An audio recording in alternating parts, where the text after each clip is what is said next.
राष्ट्रिय स्वतन्त्र पार्टीका सभापति रवि लामिछानेलाई एमालेले प्रधानमन्त्रीको प्रस्ताव गरेको चर्चा। रवि लामिछानेलाई एमालेबाट प्रधानमन्त्रीको अफर आएकै हो त। रासोपा उपसभापति ढोल प्रसाद अर्याल के भन्छन् यसको विषयमा, यसको बारेमा पुरै जानकारी। तत्कालीन ऊर्जा मन्त्री टोप बहादुर रायमाझीका बाबु छोरा र पूर्व गृहमन्त्री रामबहादुर थापा बादलका छोरा विरुद्ध पक्राउ पूर्जी जारी। उपराष्ट्रपति कार्यालयका सचिव टेकनारायण पाण्डे पक्राउ। सरकारले नेपाली क्रिकेट टिमका खेलाडीलाई जनही 6 लाख रुपैयाँ दिने। सञ्चार क्षेत्रलाई जवाबदेही बनाउन सो नियम प्रणालीको विकास गर्न प्रधानमन्त्री पुष्पकमल दाहाल प्रचण्डको आग्रह। चीनबाट 6 अर्ब रुपैयाँको हतियार किन्ने बारे कुनै पनि छलफल नभएको नेपाल सरकारको स्पष्टीकरण। राष्ट्रपति रामचन्द्र पौडेलद्वारा मिटरब्याज समस्या सम्बन्धी अध्यादेश जारी। वैशाख 24 गते संसदको बजेट अधिवेशन बोलाउने सरकारको निर्णय। प्रचण्ड बुद्ध बन्नै पर्ने पर्यटन मन्त्री सुदन किराँतीको टिप्पणी।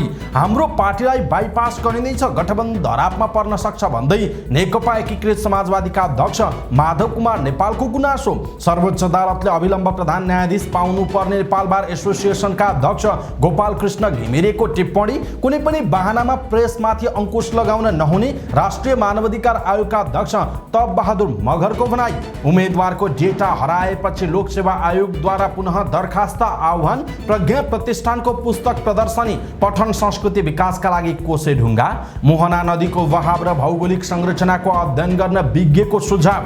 दार्चुलाई हिमपैह्रो अपडेट। 2 महिला सहित 3 जनाको शव भेटियो। तनहुकमा एक घरमा ट्रक ठोक्किँदा 3 जनाको मृत्यु, 5 जना घाइते। नेपाली कांग्रेसका नेता शंकर कणेलको आत्महत्या प्रकरणमा 2 जना विरुद्ध आत्महत्या दुरुत्साहनको किटानी जारी। गुल्मीमा महिलाको हत्या गर्ने 3 जनालाई पूर्वपक्षका लागि जेल चलान। गण्डकी प्रदेशका पूर्व मन्त्री दीपक मनाङे फिल्म बाघचालबाट अभिनयमा डेब्यू गर्दै सुडानमा 1 साता युद्ध विरामको सहमति। आर्टिफिसियल इन्टेलिजेन्स एआई का जन्मदाताले छोडे गुगल। पीएसजीले मेस्सीलाई 2 हप्ताका लागि निलम्बन गर्यो। पीएसजीले मेस्सीलाई किन गर्यो 2 हप्ताका लागि निलम्बन, यसको बारेमा पुरै जानकारी। र जारी आइपीएलमा शीर्ष स्थानको गुजरातमाथि पुच्छारको दिल्लीको रोमाञ्चक जित। दर्शक महानुभाव नमस्कार, समाचारपाटी.com को न्यूज बुलेटिनमा यहाँलाई हार्दिक स्वागत छ। म प्रहलाद चन्द्र घिमिरे। सदाको झैं आज पनि हामी उपस्थित भएका छौं आजका मुख्य समाचार, ब्रेकिङ न्यूज अपडेट लगायत तपाईलाई काम लाग्ने हेर्नै पर्ने महत्त्वपूर्ण समाचारहरू लिएर। हाम्रो मेहनतका लागि यो भिडियोमा एउटा लाइक अवश्य गर्नुहोला। पलपलको न्यूज अपडेट हेर्नका लागि हाम्रो च्यानललाई तपाईले अहिलेसम्म सब्स्क्राइब गर्नुभएको छैन भने कृपया सब्स्क्राइब गर्नुहोस् अनि नजिकै आउने बेल आइकनलाई क्लिक गर्नुहोला। हामीलाई कहाँबाट हेर्दै हुनुहुन्छ, देशभित्र हुनुहुन्छ अथवा देशभन्दा बाहिर हुनुहुन्छ, कहाँबाट हेर्दै हुनुहुन्छ, दैनिक रूपमा हेर्नुहुन्छ अथवा आज रेगुलर हो, त्यो कुरा पनि तलको कमेन्ट बक्समा कमेन्ट गर्नुहोला। आउनुहोस् दर्शक महानुभाव, आजका महत्त्वपूर्ण समाचार सुरु गरौँ रवि लामिछानेलाई नेकपा एमालेबाट प्रधानमन्त्रीको अफर भएको प्रसङ्गबाट। प्रमुख प्रतिपक्ष दल नेकपा एमालेले राष्ट्रिय स्वतन्त्र पार्टीका सभापति रवि लामिछानेलाई प्रधानमन्त्रीको प्रस्ताव गरेको चर्चा छ। एमाले अध्यक्ष केपी शर्मा ओलीले नै लामिछानेलाई प्रधानमन्त्रीको अफर गरेको विषयले राजनीतिक वृत्तमा यति बेला चर्चा पाइरहेको छ। प्रधानमन्त्री पुष्पकमल दाहाल प्रचण्डलाई विश्वासको मत दिएर समर्थन कायमै राखेको रासोपाले के गर्ला भन्ने आम चासोको विषय बनेको छ। वैशाख 10 को उपनिर्वाचनपछि बढ्दो लोकप्रियताका बीच रासोपाले कसरी अगाडि बढ्छ भन्ने अहिलेसम्म निर्णय गर्न सकेको छैन। रासोपा सभापति रवि लामिछानेले प्रधानमन्त्री र गठबन्धन दलका शीर्ष नेता शेरबहादुर देउवासँग भेटवार्ता गरिसक्नु भएको छ।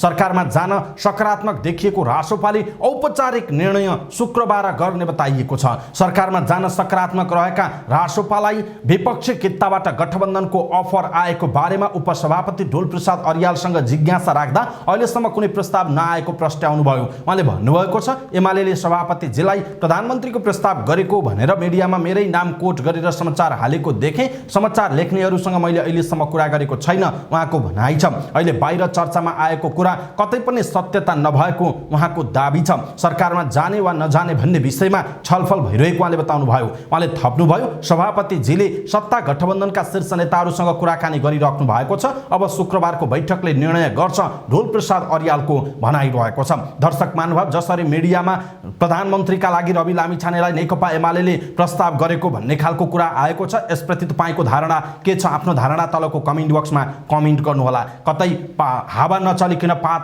हल्लिएन होला भन्ने खालको विश्लेषण पनि हुन सक्दछ, किनकि राजनीति हो। फेरि अहिले नै हो भनिदियो भने त्यसले फरक खालको परिस्थिति निर्माण गर्छ भनेर पनि नेतृत्वहरूले चाहिँ त्यो सजगता अपनाएको पनि देख्न सकिन्छ। दर्शक महानुभाव, यो बेलामा रवि लामिछाने र राष्ट्रिय स्वतन्त्र पार्टी सरकारमा जानु उचित हो अथवा तपाईलाई चाहिँ अहिले प्रतिपक्षमै बसेर रवि लामिछानेहरूले चाहिँ खबरदारी गर्नुपर्छ जस्तो लाग्छ, अथवा नेकपा एमाले गरेको जस्तो अफर प्रधानमन्त्रीकै अफर आयो र उनकै नेतृत्वमा सरकार बन्ने भयो भने सरकारमा जानु उचित छ अथवा छैन, अथवा नेपालको राजनीति हो यसलाई डटी गेम पनि भन्ने गरिन्छ राजनीतिलाई, सँगसँगै यसलाई चाहिँ नीतिहरूको नीति पनि भनिन्छ। राजनीति राम्रो तरिकाले सोच्दा सबै नीतिहरूलाई पनि गाइड गर्ने राजनीति हो, नराम्रो तरिकाले सोच्दा यो डटी गेम हो भनेर भन्ने गरिन्छ। यो अवस्थामा चाहिँ कतै रवि लामिछानेलाई अथवा रासोपालाई फेरि अप्ठ्यारो पार्नका लागि कुनै तुरुप त फालिएको होइन। तपाईलाई के लाग्छ? आफ्ना कुरा तलको कमेन्ट बक्समा कमेन्ट गर्नुहोला। नेपालीलाई भुटानी शरणार्थी बनाई अमेरिका पठाइदिने भन्दै ठगी गर्ने गिरोहको खोजी गरिरहेको नेपाल प्रहरीले तत्कालीन ऊर्जा मन्त्री टोपबहादुर रायमाझीका बाबु छोरालाई पक्राउ गर्नका लागि खोजी सुरु गरेको छ। टोपबहादुर रायमाझी र उनका छोरा सन्दीप विरुद्ध पक्राउ पूर्जी जारी भएसँगै प्रहरीले उनीहरूलाई खोजी गरेको हो। सँगै तत्कालीन गृहमन्त्री रामबहादुर थापा बादलका छोरा प्रतीक थापालाई पनि पक्राउ अनुमति लिएर खोजी गरिरहेको प्रहरी स्रोतले बताएको छ। यही प्रकरणमा उपराष्ट्रपति कार्यालयका सचिव टेक नारायण पाण्डे र बादलका तत्कालीन सुरक्षा सल्लाहकार इन्द्रजित राईलाई प्रहरीले पक्राउ गरिसकेको छ। दर्शक महानुभाव, पूर्व मन्त्रीहरू गृहमन्त्री भइसकेका व्यक्तिहरू यसरी भुटानी शरणार्थी बनाएर चाहिँ बाहिर लैजाने अथवा मानव बेचबिखण्ड तस्करको यस्तो खालको जन्जालमा संलग्न हुने र नेपाल प्रहरीले पक्राउ पूर्जी जारी समेत गरेर अब जहाँ भेट्यो त्यही पक्राउ गर्नेछ पूर्व ऊर्जा मन्त्री टोपबहादुर रायमाझी र उनका छोरालाई। यस्तो अवस्थामा दलका नेताहरू जो राष्ट्र निर्माणका लागि हामी काम गर्छौं भनेर ठूला ठूला भाषणहरू गरेका हामी देख्न सक्छौं, त्यस्ता व्यक्तिहरू पनि यस्तो जन्जालमा जसरी जगडिएका छन्, जसरी संलग्न भएका छन्, जसरी उनीहरूको संलग्नता देखिएको छ, यसप्रति तपाईँ के भन्नुहुन्छ? आफ्नो कुरा तलको कमेन्ट बक्समा कमेन्ट गर्नुहोला। भुटानी शरणार्थीको आवरणमा भएको ठगी घटनामा सचिव टेक नारायण पाण्डे पक्राउ परेका छन्। उपराष्ट्रपति कार्यालयमा कार्यरत उनलाई जिल्ला प्रहरी परिसर काठमाडौँको टोलीले आज पाण्डेलाई पेप्सी कोलाबाट पक्राउ गरेको नेपाल प्रहरीका प्रवक्ता प्रहरी नायब महानिरीक्षक कुबेर कठायतले जानकारी दिनुभयो। तत्कालीन गृह सचिव रहेका पाण्डेको संलग्नताको आशंकामा उनलाई पक्राउ गरिएको प्रहरीले जनाएको छ। अनुसन्धानका लागि प्रहरीले पाण्डेलाई पक्राउका लागि अनुमति मागेको थियो। नेपालीलाई भुटानी शरणार्थी बनाई अमेरिका पठाइदिने गिरोहमा सरकारी उच्च अधिकारीहरूको पनि संलग्नता खुलेपछि प्रहरीले अनुसन्धानको सोही गृहका तत्कालीन अधिकारीतिर तेर्स्याएको थियो। यसै सिलसिलामा तत्कालीन गृहमन्त्री रामबहादुर थापा बादलका सुरक्षा सल्लाहकार इन्द्रजित राईलाई पक्राउ गरेर अनुसन्धान भइरहेको प्रहरीले जनाएको छ। सरकारले एसएससी कप क्रिकेट प्रतियोगितामा विजयी नेपाली क्रिकेट टिमका खेलाडीलाई जनै 6 लाख रुपैयाँ दिने निर्णय गरेको छ। बुधबार बसेको मन्त्री परिषदको बैठकले खेलाडी र मुख्य प्रशिक्षकलाई जनै 6 लाख रुपैयाँ दिने निर्णय गरेको सूचना तथा सञ्चार मन्त्री रेखा शर्माले बताउनुभयो। यस्तै क्रिकेट टिमका अन्य अफिसियललाई जनै 3 लाख रुपैयाँ दिने निर्णय भएको उहाँले बताउनुभयो। कीर्तिपुर स्थित त्रिवी क्रिकेट मैदानलाई अन्तर्राष्ट्रिय स्तरको बनाउन आगामी आर्थिक वर्षको बजेट विनियोजनमा विशेष प्राथमिकतामा राख्ने निर्णय भएको उहाँले बताउनु भएको छ। दर्शक महानुभाव, नेपालको क्रिकेटको उत्थानका लागि अथवा नेपालको क्रिकेटको इतिहासलाई एउटा सुनौलो अक्षरले लेख्नका लागि नेपालका क्रिकेट खेलाडीहरूले र क्रिकेटसँग सम्बन्ध सम्पूर्ण सरोकारवालाहरू, दर्शकहरू र सबै चाहिँ फ्यानहरूलाई तपाईँ के भन्नुहुन्छ? सँगसँगै नेपालको यो जुन सफलता छ त्यसमा नेपाल सरकारले पनि केही हिस्सा एउटा सेयरिङ गरेको छ, खुसी साटेको छ। खेलाडी र अफिसियलहरूलाई जसरी उसले चाहिँ पुरस्कारको घोषणा गरेको छ, जनै 6 लाख र अफिसियलहरू खेलाडीहरूलाई जनै 6 लाख र अफिसियललाई जनै 3 लाखका दरले जसरी घोषणा गरेको छ, यसप्रति तपाईँ के भन्नुहुन्छ? आफ्नो कुरा तलको कमेन्ट बक्समा कमेन्ट गर्नुहोला। फेरि पनि एकचोटि नेपालको शिर उच्च राख्ने नेपालका क्रिकेट खेलाडीहरूलाई धेरै धेरै बधाई र आगामी दिनहरू शुभ रहून्, हामी शुभकामना व्यक्त गर्दछौँ। यहाँहरूले पनि आफ्ना शुभकामनाका सन्देश तलको कमेन्ट बक्समा कमेन्ट गर्नुहोला। प्रधानमन्त्री पुष्पकमल दाहाल प्रचण्डले सञ्चार क्षेत्रले आफूलाई मर्यादित, जिम्मेवार र जवाफदेही बनाउन सो नियम प्रणालीको विकास गर्न आग्रह गर्नुभएको छ। विश्व प्रेस स्वतन्त्रता दिवस मे 3 वैशाख 2020 का अवसरमा शुभकामना दिँदै नेपालमा संवैधानिक दृष्टिले पूर्ण प्रेस स्वतन्त्रताको संरक्षण गरिएको र त्यसलाई व्यवहारमा कार्यान्वयनमा ल्याउन सरकारले सञ्चार क्षेत्रको संरक्षण, सम्वर्धन एवं विकासका निम्ति यसको पुनर्संरचना, नीतिगत र कानुनी सुरक्षाका क्षेत्रमा जोड दिएको उल्लेख गर्नुभएको छ। प्रेस स्वतन्त्रता प्रेसको मात्र मुद्दा होइन, यो समग्र समाज र लोकतान्त्रिक प्रणालीको अभिन्न विषय हो। लोकतन्त्रको सुदृढीकरणका लागि स्वतन्त्र प्रेसको महत्त्व सरकारले बुझेको छ। प्रधानमन्त्रीको शुभकामना सन्देशमा उल्लेख छ। प्रधानमन्त्री दाहालले नेपालको संविधानको मूल मर्म र भावना एवं संघीय लोकतान्त्रिक गणतन्त्रको उद्देश्य अनुरूप नेपाली सञ्चार क्षेत्रको पुनर्संरचना अहिलेको प्रमुख आवश्यकता भएको बताउँदै दाहालले श्रमजीवी पत्रकार ऐनको पूर्ण कार्यान्वयन, पत्रकारको दक्षता वृद्धिका लागि आम सञ्चार प्रशिक्षण प्रतिष्ठानको स्थापना र सार्वजनिक सेवा प्रसारक संस्थाको स्थापनाका लागि सरकारका तर्फबाट पहल भइरहेको पनि बताउनु भएको छ। सरकारले चीनसँग 6 अर्बको हतियार किन्ने बारे अहिलेसम्म कुनै पनि छलफल नभएको प्रश्न पारेको छ। बुधबार बसेको मन्त्री परिषदको बैठकपछि सञ्चार मन्त्री रेखा शर्माले यो विषयमा अहिलेसम्म मन्त्री परिषदको बैठकमा छलफल समेत नभएको र छलफलको एजेन्डा नै नबनेको दाबी गर्नुभयो। सरकारले चीनबाट 6 अर्बको हतियार किन्दैछ भन्ने विषय चर्चामा छ।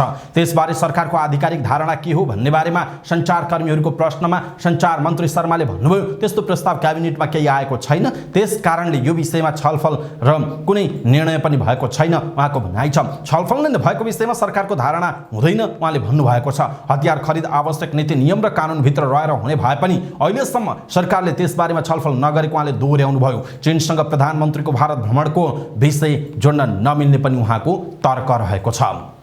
राष्ट्रपति रामचन्द्र पौडेलले मुलुकी संहिता सम्बन्धी केही नेपाल ऐनलाई संशोधन गर्ने अध्यादेश 2080 जारी गर्नुभएको छ। बुधबार राष्ट्रपति पौडेलले नेपालको संविधानको धारा 114 को उपधारा 1 बमोजिम मन्त्री परिषदको सिफारिसमा उक्त अध्यादेश जारी गरेको राष्ट्रपति कार्यालयले जनाएको छ।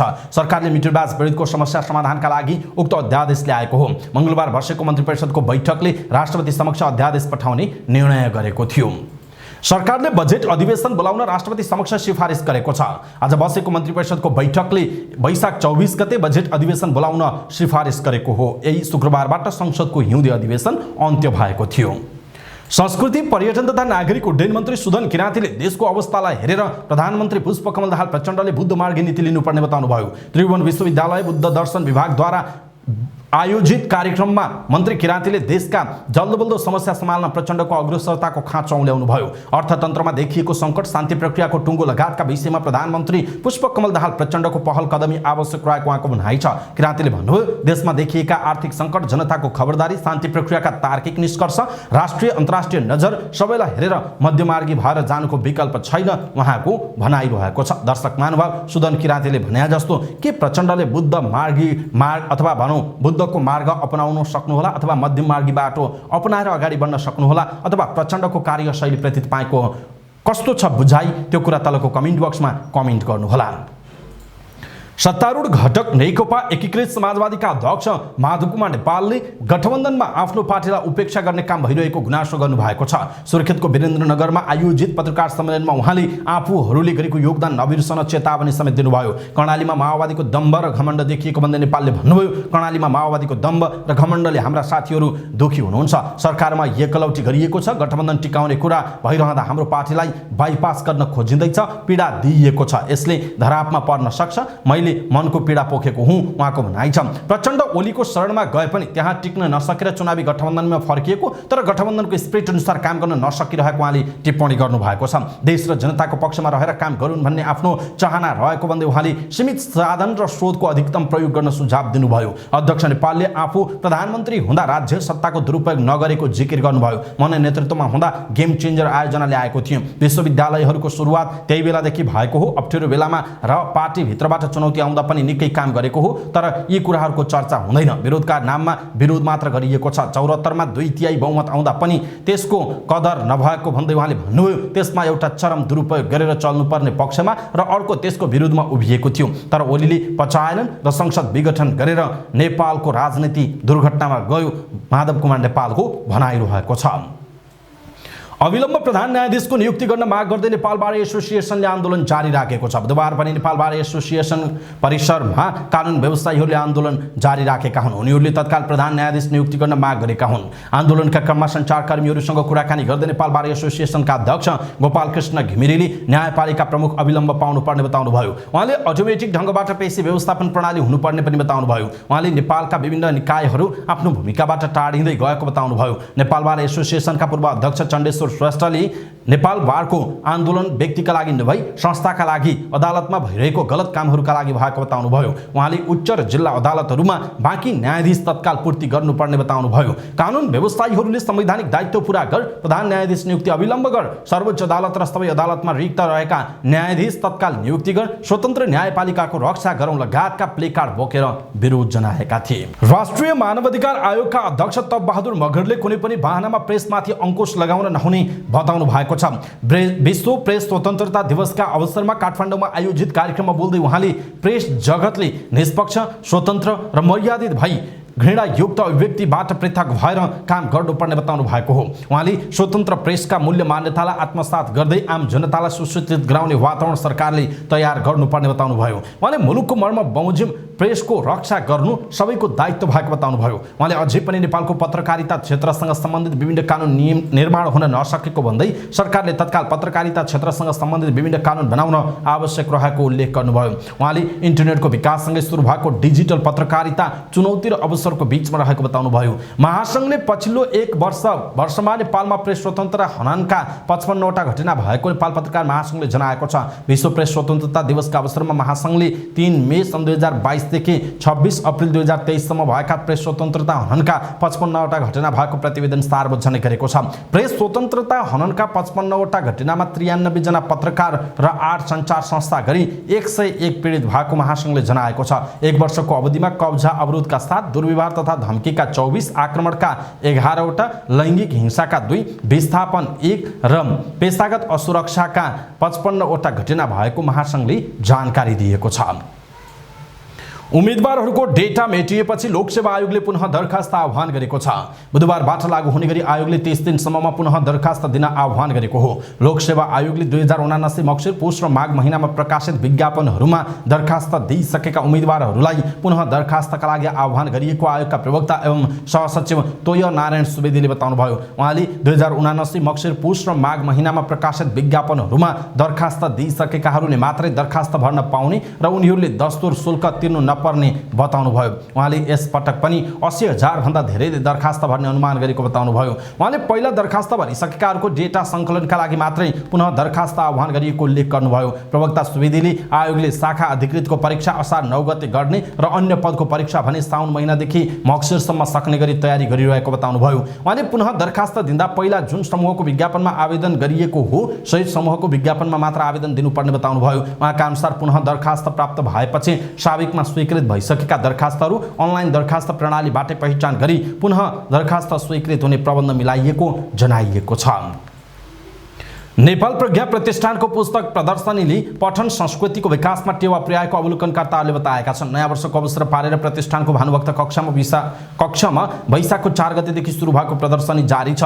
पुस्तक प्रदर्शनीमा पुगेका अवलोकनकर्ताहरूले प्रदर्शनीले पछिल्लो समय ह्रास आइरहेको पठन संस्कृतिमा टेवा दिएको बताएका छन्। न्युज एजेन्सी नेपालसँग कुराकानी गर्दै अवलोकनकर्ता रामप्रसाद गुरागाईले पुस्तकहरू उपयोगी रहेको र पठन संस्कृतिमा आइरहेको ह्रासलाई उकास्न मद्दत गर्ने बताउनुभयो। त्यस्तै प्रदर्शनीमा पुग्नुभएका प्रवीण ढुङ्गेलले पुस्तक प्रदर्शनीमा खोजेका र पुराना पुस्तकहरू पाइने भएकाले धेरै महत्त्वपूर्ण भएको बताउनुभयो। उहाँले यस्ता पुस्तक प्रदर्शनीहरूले भावी पुस्तामा पठन संस्कृतिको स्थानान्तरण र पुस्तान्तरणमा सहयोग पुग्ने बताउनुभयो। त्यस्तै मेलामा पुग्नुभएकी जसतारा कोजुली पठन संस्कृतिको विकासका लागि यस्ता प्रदर्शनीहरू भइरहन आवश्यक रहेको बताउनुभयो। त्यस्तै पुस्तक व्यवस्थापन समितिका संयोजक सुधीर ढुङ्गेलले पुस्तक प्रदर्शनीमा 1000वटा जति पुस्तकहरू रहेको बताउनुभयो। उहाँले प्रदर्शनीमा 15 देखि 40% छुटको व्यवस्था गरिएको उल्लेख गर्नुभयो। उहाँले पाठकको भिड र चाहनाले 1 हप्तासम्म प्रदर्शनी बढाइएको पनि उल्लेख गर्नुभएको छ।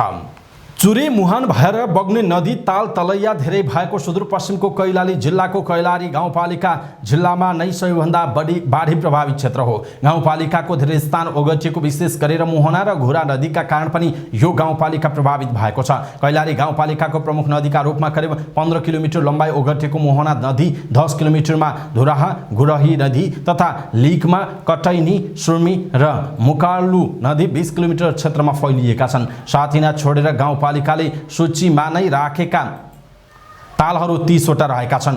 कैलाली जिल्लाको सबैभन्दा बढी जनसङ्ख्या रहेको यस गाउँपालिकाको कुल 233 वर्ग किलोमिटर क्षेत्रमध्ये झन्डै 43 किलोमिटर क्षेत्र नदी नालाले ओगटेको उल्लेख छ। 30 वर्ग किलोमिटर क्षेत्र तालैतालले ओगटेको छ। नदी नाला र तालैतालको संख्या र तिनले ओगटेको क्षेत्रफलबाट पनि सजिलै भन्न सकिने अवस्था छ कि यो गाउँपालिका बाढी र डुबानबाट निकै प्रभावित क्षेत्र हो। गाउँपालिकाले चालु आर्थिक वर्ष 2079-80 का लागि विनियोजित रकम 62 करोड 75 लाख 15 हजार रुपैयाँ मध्येबाट वन वातावरण तथा विपद व्यवस्थापनमा 2 करोड 15 लाख रुपैयाँ छुट्याएको छ। संघ र प्रदेशको बाहेक पछिल्लो 3 आर्थिक वर्षमा गाउँपालिकाले विपद व्यवस्थापनमा मात्रै 1.5 करोड बढी खर्च गरेको छ। वन वातावरण संरक्षण, नदी नियन्त्रण, जैविक तथा भौतिक तटबन्ध लगायतमा 2078-79, 77-78 मा 4 करोड बढी खर्च भएको छ। तर उपलब्धि शून्य जस्तै छ। प्रत्येक वर्ष मुहना, धुराहा, गुरही लगायतका नदीमा आएको बाढीबाट ठूलो क्षति हुने गरेको छ। गाउँपालिकाले विभिन्न गैर सरकारी संस्थाको सहयोगमा पूर्व सूचना प्रणालीको व्यवस्था गरेकाले मानवीय क्षति भने रोकिएको छ। तर बाढीले नदी तटीय क्षेत्रका घरै बगाउने भएकाले भौतिक सम्पत्तिको क्षति ठूलो हुने गरेको छ। मोहना नदीले वर्षपछि धार परिवर्तन गर्ने भएकाले कृषियोग्य जमिन कटान र सम्भावित बाढीको पूर्व आकलन गर्न नसक्दा समस्या भएको स्थानीय बताउँछन्। मोहनपुर वडा नम्बर 3 का स्थानीय शीतल प्रसाद डगौरा उत्तरबाट आएको घुरा नदी र दक्षिणबाट आएको मोहना नदी एकै स्थानमा मिसिँदा वर्षातको समयमा मोहनपुर बस्तीसम्म डुबाउने बताउनुहुन्छ। दार्चुलाको व्यास गाउँपालिका 1 मा हिमपैह्रोमा परिसम्पर्कविहीन रहेका 5 जना मध्ये 2 जना महिला र 1 पुरुषको शव फेला परेको छ।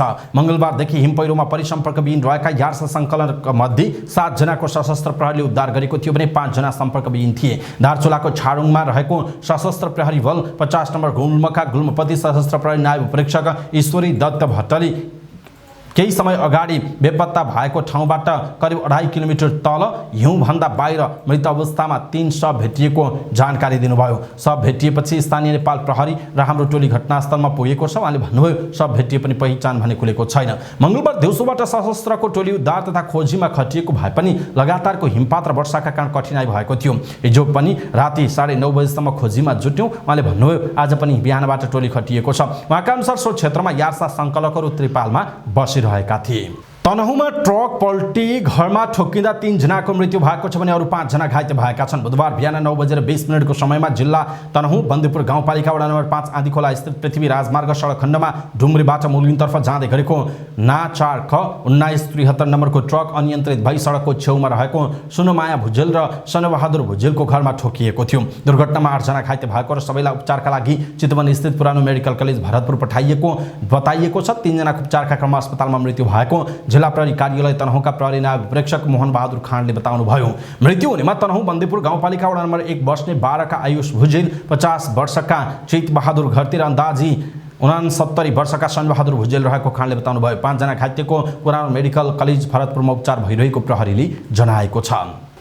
चितवनका पोल्ट्री व्यवसायी तथा नेपाली कांग्रेसका नेता शंकर कणेलको मृत्यु प्रकरणमा आत्महत्या दुरुत्साहन गरेको भन्दै 2 जना विरुद्ध किटानी जारी परेको जिल्ला प्रहरी कार्यालय चितवनले जनाएको छ। कणेलको परिवारले उनको सुसाइड नोटको आधारमा उजुरी दिएको प्रहरीको भनाइ छ। कणेल नेतृत्वमा केही अघिसम्म रहेको अनमोल फिड्स प्रणालीको शेयर बिक्रीपछि देखिएको आन्तरिक समस्याका कारण कणेललाई कम्पनीका 85% शेयर खरिदकर्ता प्रदीप रुङ्गोटा र कम्पनीमा कार्यरत चार्टर एकाउन्टेन्ट जीवन रावल र 1 जना चार्टर एकाउन्टेन्टले नियमित मानसिक तनाव दिएपछि आत्महत्याका लागि कणेल विवश बनेको सुसाइड नोटमा उल्लेख भएको पाइएपछि उनको परिवारले उजुरी दिएको स्रोतको दाबी रहेको छ। उनले जिल्ला प्रहरी कार्यालयका चितवनका प्रहरी प्रमुख एसपी रामेश्वर कार्कीले कणेलका परिवारले 2 जना विरुद्ध किटानी जारी दिएको बताउनुभयो। को विरुद्ध जारी दिएको भन्ने विषयमा अहिले नै नाम उल्लेख गर्न नमिल्ने उहाँको भनाइ छ। घटनाबारे गम्भीर छानबिन भएको भन्दै उहाँले अहिले नै आरोपित देखिएकाहरूको नाम उल्लेख गर्न नमिल्ने बताउनुभयो। कांग्रेस चितवनका पूर्व जिल्ला कोषाध्यक्ष समेत रहनुभएका कणेलको आत्महत्या र सुसाइड नोटबारे गम्भीर छानबिन गर्नुपर्ने माग नेपाली कांग्रेस चितवनले राखेको छ।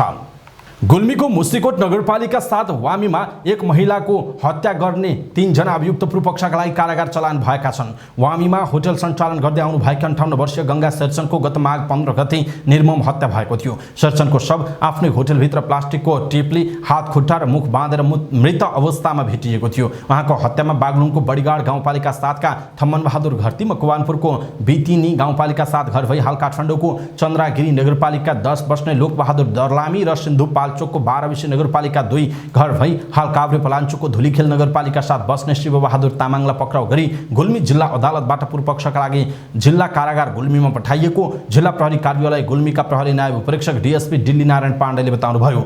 जिल्ला प्रहरी कार्यालय गुल्मीले लुम्बिनी प्रदेश प्रहरी दाङसँगको समन्वय तथा केन्द्रीय अनुसन्धान ब्युरो काठमाडौँको सहयोगमा हत्यामा संलग्न थम्मर बहादुर घरतीलाई गत फागुनमा पक्राउ गरेको थियो। निजको बयानको आधारमा 3 जना मिलेर सामूहिक हत्या गरेको खुलेपछि प्रहरीले थप अनुसन्धानलाई तीव्रता दिएको जनाइएको छ।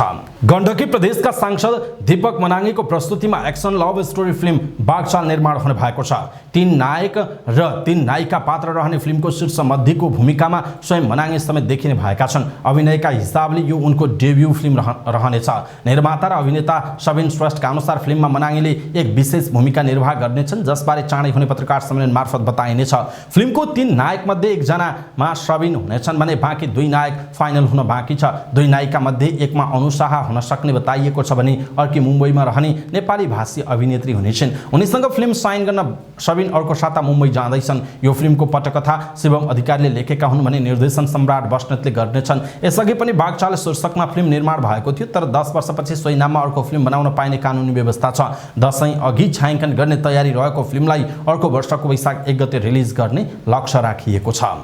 सुडानमा द्वन्द्वरत पक्ष र 1 हप्ता युद्धविराम गर्न सहमत भएका छन्। सरकारी सेना र प्रतिद्वन्दी अर्धसैनिक बल आरएसएफ बीच मे 4 तारिखदेखि 1 हप्तासम्म युद्धविराम गर्ने सहमति भएको बीबीसीले जनाएको छ। यसबीचमा दुवै पक्षबीच शान्ति वार्ता हुनेछ। दक्षिण सुडानले दुवै पक्ष शान्ति वार्ताका लागि आफ्ना प्रतिनिधि पठाउन तयार भएको जनाएको छ। यसअघि पनि युद्धविरामको सम्झौता भए पनि पालना भने भएको थिएन। दुवैले एकअर्कालाई सम्झौता तोडेको आरोप लगाएका थिए। सुडानमा सेना र अर्धसैनिक बलबीच 18 दिन अगाडिदेखि लडाईँ जारी छ। संयुक्त राष्ट्रसङ्घका अनुसार यो अवधिमा 1 लाखभन्दा बढीले देश छोडिसकेका छन्। 500 भन्दा बढीको मृत्यु भइसकेको छ भने 4000 बढी घाइते भएका छन्। मंगलबार पनि राजधानी खार्तुम, पश्चिम क्षेत्र दारफुर लगायतका क्षेत्रमा लडाईँ जारी थियो। अधिकारीहरूले यदि लडाईँ जारी रहेमा सुडान ठूलो सङ्कटमा पर्ने बताउँदै आएका छन्। जेफ्री हिन्टनको नाम तपाईले सायदै सुन्नु भएको छ होला। वास्तवमा अहिलेको प्रविधि जगतमा सर्वाधिक चर्चाको विषय बनिरहेको आर्टिफिशियल इन्टेलिजेन्स अर्थात् एआई प्रविधिका जनक मानिन्छन् हिन्टन। आर्टिफिशियल इन्टेलिजेन्सको दुनियाँमा उनको नामको चर्चा निकै हुने गर्दछ।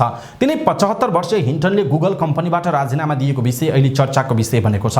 हिन्टनले केवल गुगलबाट राजीनामा दिएर मात्र चर्चा कमाएका होइनन्, आर्टिफिशियल इन्टेलिजेन्सका बारेमा केही गोप्य अथवा भनौँ भित्री कुरा पनि उनले गरेका छन्। उनले आर्टिफिशियल इन्टेलिजेन्सका केही खतराहरूका बारेमा सचेत गराएका छन्। गुगलबाट राजीनामा दिँदै हिन्टनले आफ्नो कामप्रति पश्चाताप पनि व्यक्त गरेका छन्। उनले एआई च्याटबटका विषयमा केही डरलाग्दा खतराहरूको बारेमा पनि चर्चा गरेका छन्। उनले भनेका छन्, जहाँसम्म मैले भन्न सक्छु कि हालसम्म आर्टिफिशियल इन्टेलिजेन्स मानिसभन्दा धेरै बुद्धिमान छैन, तर मलाई के लाग्छ भने छिट्टै नै यो हामीभन्दा बुद्धिमान हुनेछ, उनले भनेका छन्। अर्जेन्टिनी फुटबलर स्टार लियोनल मेसीलाई उनको क्लब पेरिस सेन्ट जर्मेन पीएसजीले 2 हप्ताका लागि निलम्बन गरेको छ। क्लबसँग अनुमति नलिई साउदी अरबको भ्रमण गरेकोमा उनी कारबाहीमा परेका हुन्। अन्तर्राष्ट्रिय सञ्चार माध्यमका अनुसार 2 हप्ताको निलम्बनमा परेका उनले पीएसजीका 2वटा खेल गुमाउनेछन्। पीएसजीसँगको सम्झौता यो सिजनपछि सकिँदैछ।